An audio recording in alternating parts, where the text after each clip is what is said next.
నమస్తే అండి, ఎలా ఉన్నారు అందరూ? బాగున్నారా? నేనైతే బాగున్నానండి.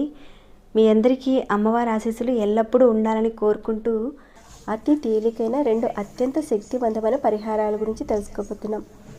అది కూడా మనం ఈ శ్రావణ మాసంలో చేసుకోవాలండి. చేసుకోవడం వల్ల అద్భుతమైన ఫలితాలు మనకు కలుగుతాయి. ఇందులో ఒక 2 వస్తువులను అయితే మీరు దానంగా ఇవ్వాలి. అలానే ఒక చిన్న పరిహారం కూడా చేయవలసి ఉంటుంది. వీడియోలో అయితే క్లియర్గా నేను అన్నీ చెప్తానండి, స్కిప్ చేయకుండా ఆఖరి వరకు చూడండి. ఈ పరిహారాన్ని అయితే ఆడవారైనా మగవారైనా చేసుకోవచ్చు, కానీ ఆడవారు నెలసరి సమయంలో ఉన్నప్పుడు మాత్రం మీరు చేయకండి. ఇప్పుడు చెప్పే చిన్న పరిహారాలను మీరు నమ్మకంతో విశ్వాసంతో ప్రయత్నం చేయండి. నమ్మకం లేని వారు పొరపాటును కూడా ప్రయత్నం చేయకండి. ఎందుకన్నానంటే ఫలితాలు రావు కదండి. నమ్మకంతో విశ్వాసంతో చేస్తేనే మంచి ఫలితాలు వస్తాయి. ఇంతకీ పరిహారాన్ని చేసుకోవడం వల్ల కలిగే ప్రయోజనాలు ఏంటో ముందు తెలుసుకున్న తర్వాత పరిహారాన్ని ఎలా చేయాలనేది చేసి చూపిస్తానండి. మీ జాతకంలో పితృదోషాలు ఉన్నాయని పండితులు చెప్పారు. ఆ దోషాలతో మీరు బాధపడుతున్నారు అంటే మిగతా పరిహారాలు చేసుకోలేని పరిస్థితి ఉంది. అలాంటప్పుడు ఈ శ్రావణ మాసంలో చాలా తేలికైన ఒక చిన్న పరిహారం చేస్తానండి, చూపిస్తాను ఇక్కడ. ఈ పరిహారాన్ని మీరు చేసుకోవడం వల్ల ఆ సమస్య నుంచి మీరు బయటపడవచ్చు. పితృదోషాలు ఉన్నాయని ఎలా తెలుస్తుందంటే, ఇక్కడ అప్పుల బాధలతో ఎక్కువగా బాధపడుతూ ఉంటారు. అప్పులు చేస్తారు, ఆ అప్పులు తెచ్చలేక ఆస్తులు అమ్మేసుకుంటుంటారు. రుణ బాధలతో అల్లకల్లోలంగా ఉంటుంది పరిస్థితి. ఈ పరిహారం చేసుకోవడం వల్ల ఆ బాధల నుంచి మీరు బయటపడతారండి. అలానే ఈ శ్రావణ మాసంలో మీరు చేయవలసిన ఒక ముఖ్యమైన పని కూడా ఉంది. లక్ష్మీ అమ్మవారితో పాటు శివ భగవాను కూడా మీరు ఆరాధించాలి.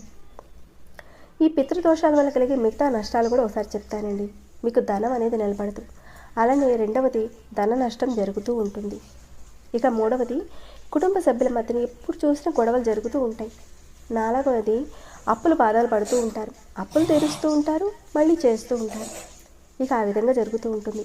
అలానే చేస్తున్న వ్యాపారాల్లో ఆ వ్యాపారం అనేది సడన్గా ఆగిపోతుంది. ఏ పని మీద కూడా మీకు శ్రద్ధ అనేది ఉండదు. ఇక మీరు చేస్తున్న ప్రతి పనిలో కూడా ఏదో ఒకటి ఆటంకాలు వస్తూనే ఉంటాయి. ఇదంతా పితృదోషాల ప్రభావం అని మీరు అర్థం చేసుకోవాలి. మీరు జాతక పరిశీలన చేసుకున్నారు, అక్కడ తెలిసింది మీకు, అప్పుడు మీరు చేసుకోవచ్చు. అయితే ఈ పితృదోషాలకు సంబంధించిన రకరకాల పరిహారాలు కూడా నేను తక్కువ ఖర్చుతో ఉన్నవి కూడా చాలా చెప్పానండి మన ఛానల్లో. చాలానే ఉన్నాయి. మీకు టైం కుదిరినప్పుడు ఒకసారి ఛానల్లోకి వెళ్ళి చూడండి. ఇంత వివరంగా నేను ఎందుకు చెప్తున్నానంటే, ప్రతి ఒక్క విషయం మీరు తెలుసుకోవాలండి. ఒక పరిహారం మనం ఏ విషయం మీద చేస్తున్నాము అనేది మనం పూర్తిగా తెలుసుకున్న తర్వాత దాని మీద మనకు ఒక ప్రేరణ కలుగుతుంది. ఆ పరిహారం చేస్తే మనకు ఖచ్చితంగా రిజల్ట్ వస్తుంది అని మీకు ఒక భావన కలిగి ఆ పరిహారం చేస్తారనుకోండి, అప్పుడు మంచి ఫలితాలను చూస్తారు. అందుకే నేను ఇంత వివరంగా చెప్తానండి. కొందరు స్కిప్ చేసి చూస్తారు, మళ్ళీ వాళ్ళు అడుగుతారు. వాళ్ళు అడగంగానే అర్థమవుతుందండి నాకు. నేను ప్రతి పరిహారం విషయంలో నియమాలు, ఎవరు చేసుకోవాలి, ఎవరు చేసుకోకూడదు, ఎలాంటి సమస్యలను వారు చేసుకోవాలి, సమయము, ప్రతి ఒక్కటి చెప్తానండి. వీడియోనైతే స్కిప్ చేయకుండా చూస్తూ ఉండండి, అన్ని విషయాలు తెలుస్తాయి. ఇక లైక్ చేయకుండా ఎవరైనా ఉంటే మీలో ఇప్పటివరకు లైక్ చేయకుండా ఉంటే ఒక లైక్ ఇవ్వండి. మీ యొక్క లైక్ అనేది మన ఛానల్కి మంచి సపోర్ట్గా ఉంటుందండి. ఇక సబ్స్క్రైబ్ కాకుండా ఉంటే ఎన్నో సమస్యలకు సంబంధించిన పరిహారాలు చాలా చెప్పానండి మన ఛానల్లో. మీకున్న సమస్యను బట్టి మీ మనసుకు నచ్చిన దాన్ని ఎంచుకుని ప్రయత్నం చేయండి.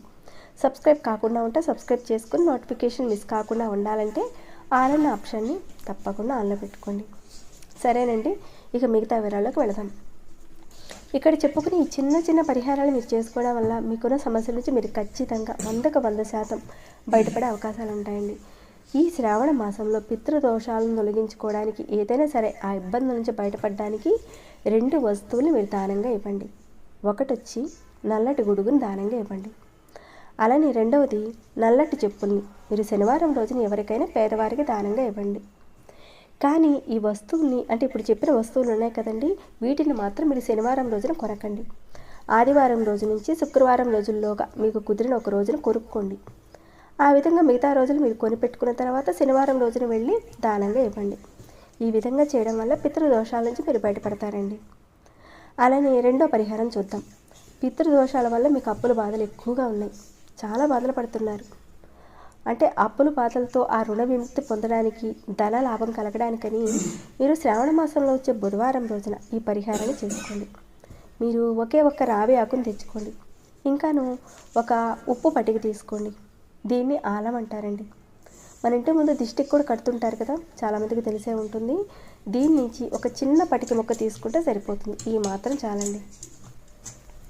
ఇక మీరు ఎక్కడైతే రావి చెట్టు దగ్గర అక్కడ ఆకు తీసుకుంటారు కదండి, అక్కడే పరిహారాన్ని చేసుకోవాలి.